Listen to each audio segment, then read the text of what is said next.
여러분은 아버지 하면 어떠한 이미지가 떠오르십니까? 아버지 하면 저는 개인적으로 그렇습니다. 인자하시고 자상하시고 언제나 사랑으로 안아주시는 아버지입니다. 하지만 여러분, 이것은 모든 사람이 똑같지는 않는 것 같습니다. 때로는 엄하게 꾸짖으시는 아버지, 때로는 매우 엄격하신 아버지, 때로는 제가 중학교 아이들을 많이 가르쳤을 당시에, 그러니까 전도사 시절에 결손 과정이 많이 있었습니다. 그래서 설교를 할 때 가장 조심했던 게 비유를 들 때 아버지를 비유를 드는 것이었어요. 대부분의 아이들이 아버지가 안 계셨기 때문에 그랬습니다. 그런 아이들에게 아버지의 사랑, 아버지의 모습, 그리고 하나님이 나의 아버지가 되심을 계속해서 강조하게 된다면 이 아들은 그것을 이해하거나 또 그것을 깨닫는데 많은 힘듦과 어려움이 있는 것이 사실입니다. 때문에 아버지라는 이미지 자체가 우리가 공통적으로 생각을 하고 있는, 그리고 사람들이 말하고 있는 것과는 많은 차이가 개인적으로 날 수도 있다라는 것입니다. 때문에 우리 하나님은 나의 아버지가 되십니다, 아버지처럼 나를 사랑하십니다 라고 했을 때 그것을 정말 깊이 깨닫는 분이 있는가 반면 그것을 잘 깨닫지 못하는 분들도 있는 것이 사실입니다. 때문에 우리는 하나님을 생각할 때에 아버지라는 생각, 물론 그것이 우리 아버지라고 말씀하셨기 때문에 아버지라는 그런 이미지로서 딱 느껴졌을 때 개인적인 어떠한 그런 느낌으로서 우리가 받아들이는 것이 아니라, 어떠한 경험으로서 받아들이는 것이 아니라, 아버지가 나를 사랑하시는, 내 부모가 나를 사랑하시고 나를 가장 사랑하시는 분, 나를 위해서 모든 것을 내어주신 분이라는 인식으로서 우리가 좀 바라볼 필요가 있다라는 것입니다. 이렇게 이야기하는 이유가 무엇이냐면, 우리가 하나님을 어떻게 생각하고 어떻게 받아들이는가에 따라서 오늘 말씀이 많이 달라지기 때문입니다. 어떤 한 교부가 이러한 얘기를 한 적이 있습니다. 우리 한국 사람들의 가장 큰 특징은 어떻게 보면 또 문제점이다라고 할 수 있는 것은 하나님을 향하여 너무나도 인자하시고 자상하신 하나님만을 생각한다라고 이야기를 하는 거예요. 그러면 어떠한 하나님 우리가 생각해야 되느냐? 경외라는 것은 하나님을 향한 두려움과 때로는 하나님을 향한 또 엄격함, 그리고 무서움, 이런 것도 분명히 가져야 한다라고 이야기를 합니다. 하지만 오늘 본문 말씀 가운데에서는 우리가 두려운 하나님, 심판의 하나님, 무서우신 하나님을 이야기하게 된다면 오늘 본문의 말씀에 나오는 내용의 절반도 이해할 수가 없는 그러한 현실을 우리가 보게 됩니다. 그 이유가 무엇이냐면 이렇게 5절 말씀에 이렇게 얘기합니다. 우리가 무슨 일에든지 4절입니다. 우리가 그리스도로 말미암아 하나님을 향하여 이같이 확신이 있으니 라고 이야기를 해요. 도대체 지금 바울이 얘기하고 있는 확신이 무엇일까? 어떤 확신에 대해서 이야기를 하고 있을까? 여러분, 그것을 비교하면서 이야기하는 것이 무엇이냐면 이 전과 이 후에 계속해서 얘기하는 겁니다. 율법과 그리고 하나님의 사랑, 영의 율법을 이야기를 하는 겁니다. 4절에는 돌판에 새겨진 것을 이야기를 합니다. 하지만 그 하나님의 언약, 예수 그리스도의 사랑에 대해서는, 복음에 대해서는 육신에 새겨진, 육신의 돌판에 새겨진 것을 이야기합니다. 이것이 무엇을 얘기하고 있느냐? 이전에 이야기하고 있었던 모세의 율법들과 그리고 하나님께서 새롭게 언약을 세우신 예수 그리스도의 보혈을 이야기하고 있는 겁니다. 이 두 개를 또한 명확히 이야기하면서 이 다음 구절 6절에서는 어떻게 얘기하고 있느냐면 영의 율법을 향하여 죽음의 것이, 그러니까 죽이는 것이다 라고 얘기를 합니다. 영을 살리는 것이다 라고 이야기합니다. 매우 극단적으로 이거 두 개를 나누면서 이 두 개에 대한 우월성과 그리고 우리가 정말로 믿는 것이 무엇인지에 대해서 명확하게 이야기를 해주고 있는 것입니다. 이같이 이야기하는 이유가 있습니다. 율법은 언제나 사람의 욕망과 그리고 욕심을 억누르고 본성을 억누르는데 그 중점을 두고 있습니다. 때문에 이것을 하지 말라, 저것을 하지 말라라고 이야기를 해요. 그러면서 이야기를 하는 것이 또 이거죠. 만약 이렇게 한다면 이렇게 벌을 할 것이고, 만약 이렇게 한다면 이렇게 죽일 것이고, 이같이 너를 책망할 것이고, 이게 율법이라는 겁니다. 율법은 어떻게 보면 사람의 욕망과 욕심을 억누름과 동시에 또한 이때 당시에 수많은 율법 교사들이 사용했던 방법들이 이런 거예요. 율법을 통해서 이 율법으로 수많은 사람들을 억누름을 통해서 자신과 자신 속해 있는 학파라든지 자신들과 같은 사람들의 위치에 있는 사람들을 오히려 존경하게끔 만드는, 지금의 단어로 얘기한다면 어떻게 보면 가스라이팅 하는 거죠.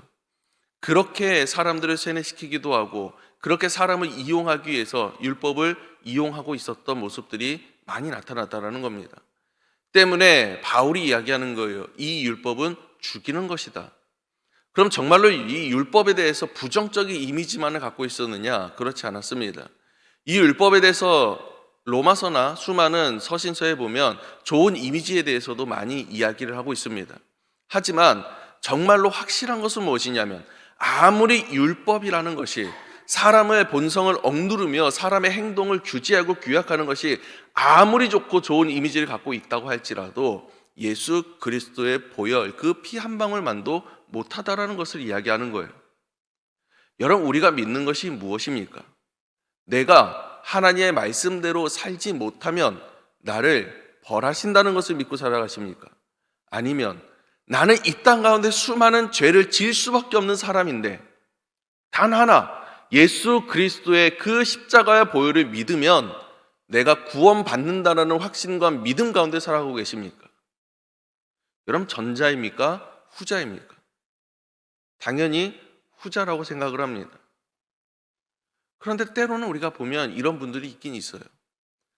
내가 하나님의 말씀을 지키지 못했기 때문에, 내가 교회 나오지 못했기 때문에 때로는 그것을 부끄러워하고, 때로는 그것 때문에 내가 어떤 해를 입을까 두려워하고, 때로는 어떠한 벌을 받을까 두려워하는 모습들.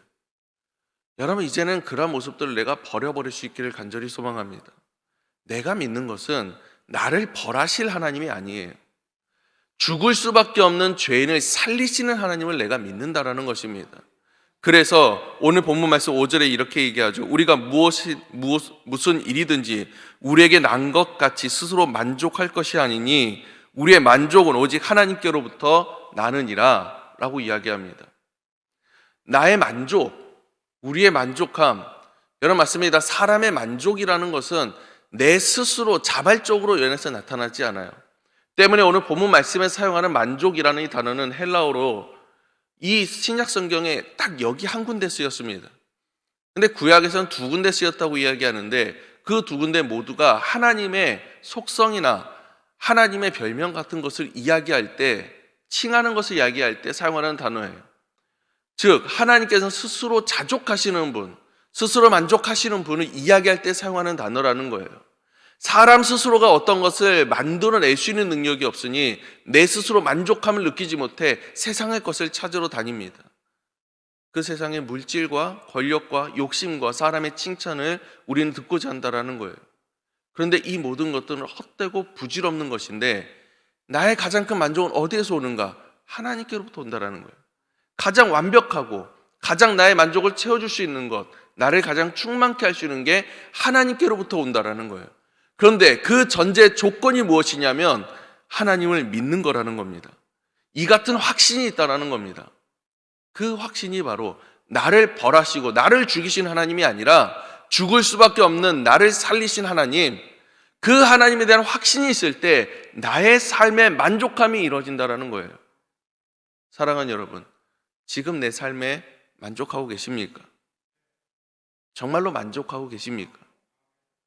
그 만족함이 있다면 내 안에 예수 그리스도가 살아계신 거죠. 내 지금 이 삶에 만족하지 못하고 하나님께서 나에게 주신 하루하루의 삶에 내가 순응하지 못하고 있다면 내가 그 안에 불만족과 불평과 원망이 섞인 소리가 내 입속에, 내 마음속에 스물스물 자라나고 있다면 여러분 한번 돌아보기를 원합니다. 정말 내가 하나님으로 만족한 삶을 살아가고 있는가? 아니, 나는 정말로 하나님을 확신하고 예수 그리스도를 믿고 내가 구주로 영접하고 살아가고 있는가? 여러분 내 스스로를 점검해 볼 수 있기를 간절히 소망합니다. 그리고 나를 벌하실 하나님, 나를 심판하실 하나님, 나를 죽음 가운데 내모신 하나님이 아니라 오히려 그 반대로 나를 그 가운데에서 구원하신 나의 생명이요, 나의 사랑이요, 나의 능력이 되신 하나님, 그 하나님에 대한 확신이 단 한순간도 흔들리지 않고 정말로 그 확신 가운데 서서 오직 하나님으로만 만족하면서 오직 하나님으로만 우리가 기뻐하면서 오늘 하루도 승리할 수 있는 귀하고 복된 하루 될 수 있기를 간절히 소망합니다. 기도하겠습니다. 은혜로우신 하나님 아버지 감사합니다. 때로는 많은 순간 하나님을 향한 확신이 흔들렸음을, 무너지고 있었음을 고백합니다. 주여 우리를 용서하여 주시옵소서. 이제는 하나님을 향한 확신과 믿음이 흔들리지 아니하고 견고히 서게 하여 주셔서 우리의 삶 가운데 이제는 내가 바라볼 뿐 오직 한 분 하나님만이 되게 하시며 나의 생명이 되시는 분이 오직 예수 그리스도가 되게 하여 주시옵소서. 그로 말미암아 나의 삶 가운데 하나님 역사하심에 만족하게 하시며 기뻐하게 하시며 오직 하나님만을 나타내며 증거하며 살아갈 수 있는 믿음의 발걸음, 그러한 믿음의 자녀들 될 수 있도록 도와주시옵소서. 사랑의 마신 예수님의 이름으로 기도드렸습니다. 아멘.